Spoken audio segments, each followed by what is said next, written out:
This episode of Dakota Destinations is presented by Vern Eide Motoplex. Got it. Yep. Nice one. Nice fish. That's beautiful.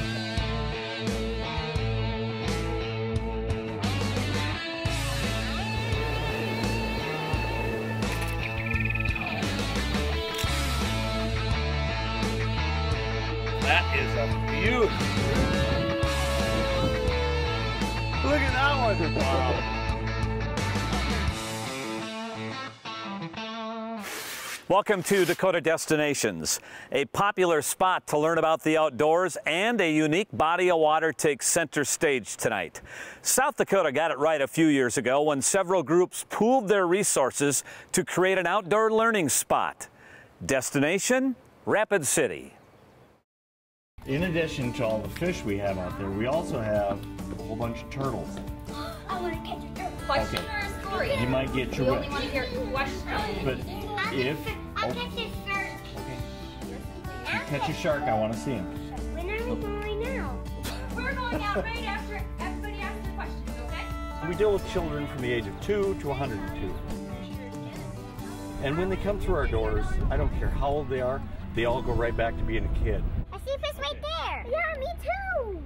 They see a turtle and they're after the turtle, or they see a frog, or they learn something about plants that they didn't know before. And everybody, that's what we specialize in. You get to be a kid again. Here, say cheese with him. The Outdoor Campus West in Rapid City, one of South Dakota's most popular playgrounds. You can learn everything you'd like to know about the outdoors. We have programs that cover native plants of the Black Hills. We do Native American uses of plants of the Black Hills and Great Plains. We do animals of the Great Plains, fish of the Great Plains, Black Hills. We'll teach you how to shoot a bow and arrow. We'll teach you how to shoot a rifle. We'll teach you how to shoot just about anything we can think of. We have a class where you can make your own longbow, make your own arrows. We're not a museum, but we do have museum quality wildlife mounts. You can come in and show the kids or anybody else what an elk looks like, what does a ruffed grouse look like, what does a flying squirrel look like. You know, things you don't normally get to get up close and touch, and it's just a great place to come out and relax and learn all about nature. We'll teach you how to cook, we'll teach you how to do just about everything you can do in the outdoors. When the bobber goes underwater, then you start reeling in, okay? And what do you yell? Fish on. Fish on, as loud as you can. Opened in 2011 on a 30-acre site in Rapid City, the Outdoor Campus West is a shining example of what the private sector and public sector can accomplish together. Private dollars totaling $2 million went to the project. The facility was paid for before the doors opened, and all programs are free. Generally, what we see from the public when they first discover us is absolute shock that we charge nothing. We are supported entirely by funds from the sale of hunting and fishing licenses in the state of South Dakota. Therefore, we tend to emphasize hunting and fishing programs to recruit new anglers and new hunters. But when I first started out here, it was nearly comical because I had 4 or 5 people come in and complain about our horrendous waste of taxpayer money, and I'd let them vent, and then I would explain where our funding came from. And universally, they looked around. Hunting and fishing license? Yes. No tax dollars? Correct. Beautiful work. Keep it up. The water. The water. That's why he's wet. Here you go. Whoa, okay. The focus on this day, like many, is kids. A group of preschoolers, many fishing for the first time, some catching their first fish ever. Way to go, James. Do you want to put him back? Yeah. Okay. And a group of young girls If you keep the fish in a bag, going through the Catch It, Clean It, and Cook It program. you know, I wish y'all could be more dramatic.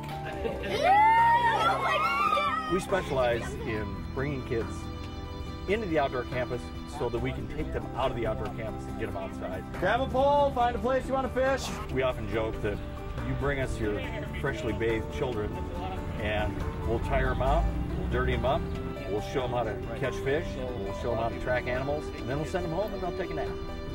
What's not to like about that? With the South Dakota State Game Fish and Parks, when they built this amazing facility called the Outdoor Campus, it has reached thousands and thousands of youth and other nonprofits. One of the groups at the campus today is Rapid City's Family Services Fatherhood First program. The program brings fathers and daughters together for fun in the outdoors.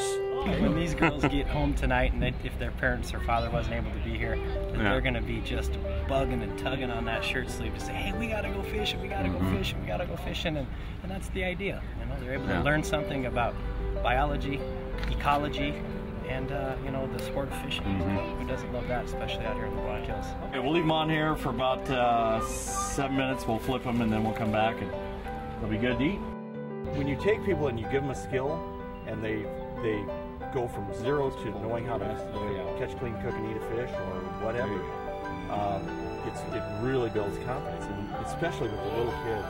You know, this is something those first fish awards, tell me those aren't going to be mounted on frames for the rest of those kids' lives. I mean, it's priceless what we get to do. So you guys can share that one. You can peel the skin off, take the meat off the bones, and just eat away. No matter what happens, y'all know how to catch fish, y'all know how to clean a fish, y'all know how to cook a fish, and I didn't have to teach anybody how to eat a fish, did I? Holy cow. There's one clock in the entire facility, and the only time people look at the clock is to see how much time they have left. Okay, did anybody have any fun at all today? This is amazing! We tell people, you can do this, and we can help you. It's not, no, don't do that, don't get dirty. It's like, yeah, come on, let's get dirty. Let's go play in the mud. Let's go catch some bugs. You already got one? Where else do you find them? Awesome. I know we've done a good job when everybody goes home safe, they're covered in dirt, they're tired, and they can't wait to tell all their friends, guess what I learned today? You really need to go here.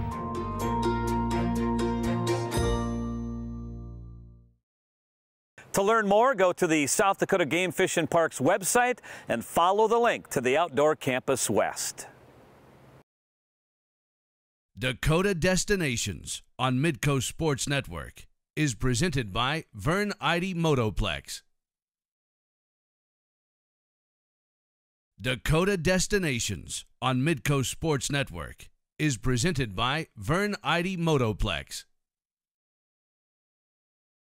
Welcome back. There's a very cool body of water in east central South Dakota that was recently visited by a special group of people. Here's David Brown.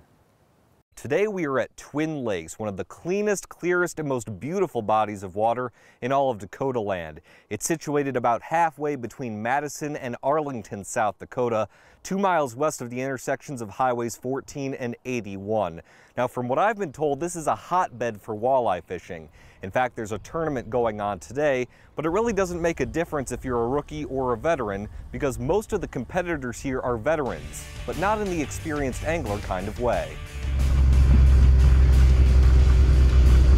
It's a beautiful day. We have an awesome day for the event.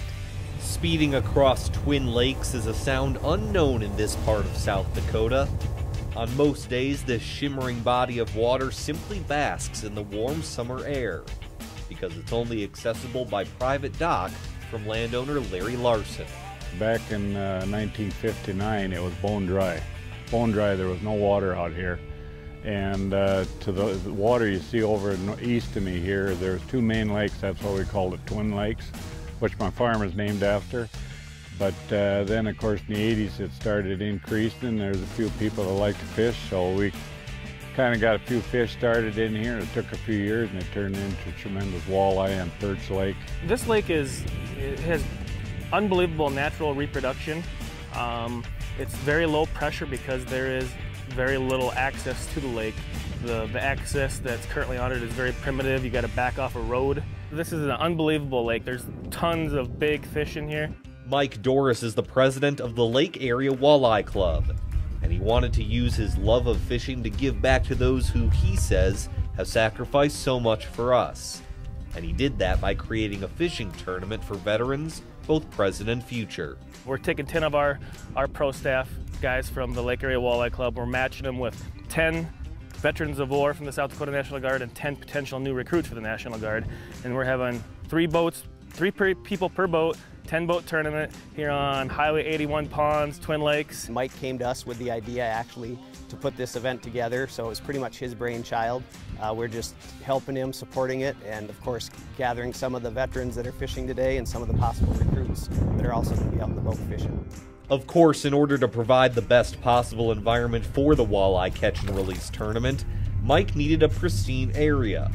And you really can't get more pristine than this. It's just a great around lake to live by. I mean, it's peaceful, it's quiet. We got a few guys that take care of the dock area here for me. They help me put in a ramp, and that's just the way it is. It's private. I mean, nobody else can get in. And when these guys come and approach me about what they wanted to do, and I says, go for it. To be honest, I'm a patriot. My son was in the Air Force 24 years, and I believe what, you know, the flag stands for, and I'm glad to help out the National Guard because of this. It was a great gesture that he made. This is a very large body of water without a state access on it, so many people haven't had their boats on this water before. Using this private access is the only way we'd be able to get some of these boats on this lake, so it was a great gesture on his part. We wouldn't be able to do this event here without him. Mike says the idea for pairing fishermen with Guard members and future recruits was critical to this tournament's success. Just as fishing is an endless pastime, he wanted the pairings to represent a continuation of service to country. A lot of them are just coming back from overseas in the last year or so, and we want to make sure that we get them on good fish. We want to get them fishing. Then the concept came where, you know, if we're not going to have veterans in the future if we don't have new recruits.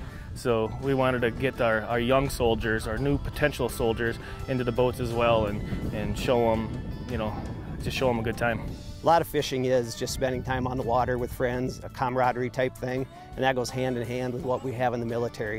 You know, being in the military is obviously a big camaraderie thing also, so it's just a good fit, the military and fishing. It's just relaxing, and I get to be with friends. I get to make new friends.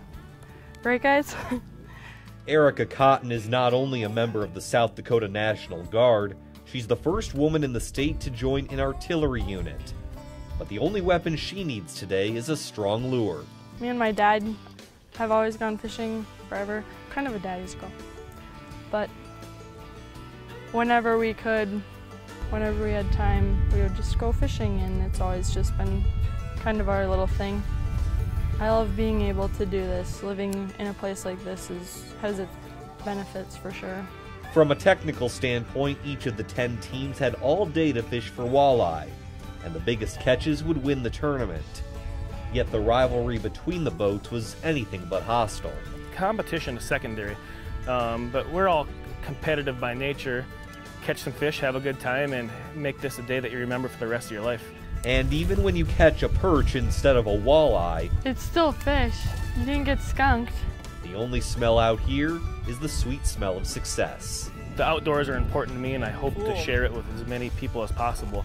And both the soldiers and the young kids that are potential soldiers in the future is who I want to share that with, and show what I love about the great outdoors. They are giving their time to help out with the tornado victims. They're helping out with wars overseas, and this is, you know, the least we could do to make sure that we show that we appreciate them and putting this event together. And the home of the brave.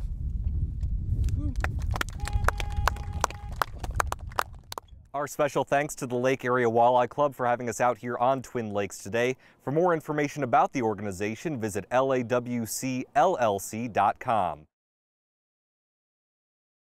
Dakota Destinations on Midco Sports Network is presented by Vern Eide Motoplex.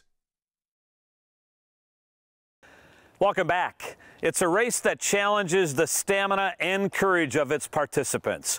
It's called the Arrowhead 135. It's held in the middle of winter in one of the coldest spots of the nation.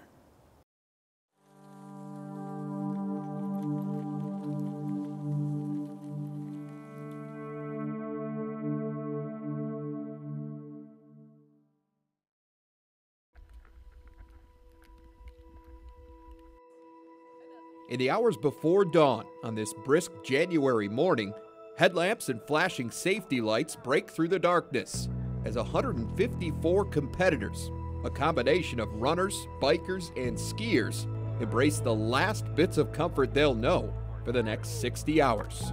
It's always interesting the morning of, because, you know, you brush your teeth, you wake up in a warm bed, and it's kind of like, okay, this will be the last time I'll do this for the next couple of days. They gather at the starting line of the 11th annual Arrowhead 135, an ultra marathon in International Falls, Minnesota, a town that routinely registers the coldest temperatures in the lower 48, and whose nickname, the Icebox of the Nation, taunts these athletes. We've had just brutal cold. I think my first year in 55 hours, it was above 0 1 hour. You know, we've had 35 below plus and wind. 1 minute. At 135 miles, this race is long, difficult, and bitterly cold. With an average finish rate of 47%, it's known as one of the 50 toughest races in the world. This race you sign up in September, right? So you have no idea what the weather could be. It could be, I mean, this could be the 22% finish rate year, right? You don't know that when you sign up. And some guys, that's what they hope for, because, hey, I want to be one of those 22%, or you know what, if I'm not, I was there and this is what happened and this is my story. Release the hounds! When you leave International Falls, you will virtually not see a house till you get to the finish line. The course follows the Arrowhead State Trail through the hilly, dense forests of northern Minnesota. There are only 3 checkpoints between International Falls and the finish line in Tower, Minnesota. Only 3 opportunities for racers to get food, water, and first aid if needed. You won't find cheering spectators lining the route. All motivation comes from within. You have to learn how to survive cold for 60 hours at a shot. You have to be able to keep your mind right so that when the fatigue level gets so high, you're still eating, you're still drinking, you're still staying on the trail and navigating that. This is Rachel Utek's second attempt at the race. Her first was 2 years ago, when she got less than halfway through this grueling course. It was just a blessing to be able to get as far as I did go, and just knowing that I'd come back. Rachel's goal this time around isn't to win. In fact, she's still not sure she'll finish. It's very rare to finish this race at your first try at it. A lot of people finish on their 3rd attempt. Mentally, Utek plans to run this year's race in 4 parts, focusing on the next checkpoint rather than getting overwhelmed with the entire course. I'll get to the first checkpoint, which is a gas station that they've generously opened up for us. We can grab a bite to eat there. I'll maybe stay like an hour max. Try to get dry feet again. This year it's going to be pretty warm, so new socks, maybe new shoes, that sort of thing. Rachel prepares to leave the first checkpoint as night falls. She's in good spirits and knows she's getting closer to where her race ended in 2013. I'm kind of looking forward to it. I'm going to pass the spot that I DNF'd last time. So that should be a good celebration point for me. And then nighttime is when I run the best. So when you only have to follow the light of the headlamp, you don't see much more beyond that. It's kind of just really nice. In this race, the rules are relatively few. There are no support crews, no pacers. The competitor is totally self-supported. You can get disqualified if you accept help from anybody other than racers that are racing with you. Racers must finish with the emergency gear and the 3,000 calories of emergency food they start with. All of it is packed onto the 35-pound sled they pull or push along the course. It's a challenge in and of itself, but it's also really encouraging to know that you have everything you need behind you to survive, that